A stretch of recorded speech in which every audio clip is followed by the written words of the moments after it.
আজকের এই সুজির পিঠায় স্বাদে ভিন্নতা আছে, চাইলে এটা বানিয়ে দেখতে পারেন। খেতে খুব সফট আর তুলতুলে হয়েছে। একটা বাটিতে নিয়ে নিচ্ছি 1 কাপ সুজি, হাফ কাপ নিয়ে নিচ্ছি ময়দা, আপনি চাইলে এর পরিবর্তে আটাও দিতে পারেন। 2 টেবিল চামচ দিয়ে দিলাম গুঁড়া দুধ। শুকনো উপকরণগুলোকে একবার একসাথে মিশিয়ে নিয়েছি। তারপর এখানে 1.5 কাপ দিয়ে দিচ্ছি পানি। কাপ দিয়ে মেপে 1.5 কাপ পানি দিতে হবে। এখানে হাফ চা চামচ লবণ দিয়ে দিলাম। আপনি মিষ্টি যে কোনো খাবারে লবণ দিলে টেস্ট ভালো আসে। 2 টেবিল চামচ চিনি দিয়ে দিচ্ছি। পানিটা যখন ফুটে গেছে ঠিক এই পর্যায়ে শুকনো উপকরণগুলো দিয়ে দিলাম। আর এখন একসাথে করে মিশিয়ে নিচ্ছি।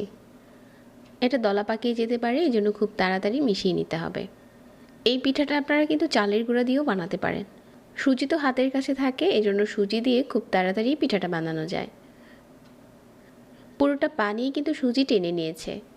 তো মিডিয়াম আঁচে এভাবে বেশ কিছুক্ষণ নেড়ে চেড়ে নিয়েছি।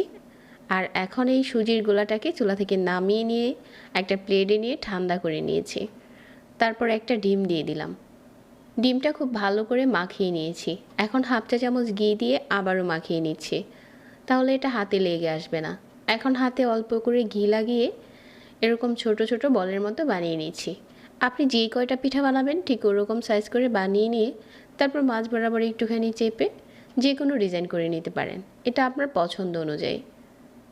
চাইলে পিঠাগুলো গোল করেও বানানো যাবে, আবার চাইলে এরকম পাতার মতো করেও বানানো যাবে। এই পিঠার জন্য আমি একটা মালাই বানিয়ে নিচ্ছি।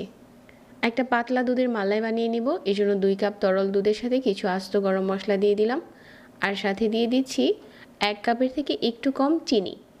চিনি যার যার স্বাদ অনুযায়ী কম বেশি করা যেতে পারে। চাইলে এখানে পুরো 1 কাপ চিনিও দিতে পারেন। আমাদের দুধের এই পাতলা শিরাটা হয়ে গেছে। পাতলা দুধের মালাইটা এখন রেডি। এটা চুলা থেকে নামিয়ে একটা সাইডে রেখে দিচ্ছি। আর ততক্ষণে আমরা পিঠা ভেজে নিচ্ছি।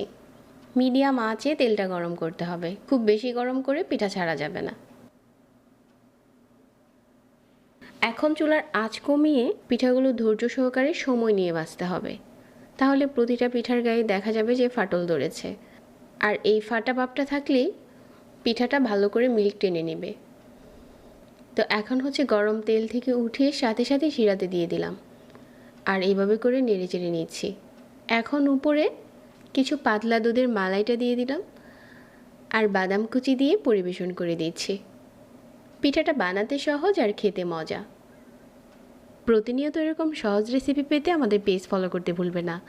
যারা এতক্ষণ সাথে ছিলেন সবাইকে আবারও ধন্যবাদ জানিয়ে আজকে এখানেই বিদায় নিচ্ছি। আল্লাহ হাফেজ।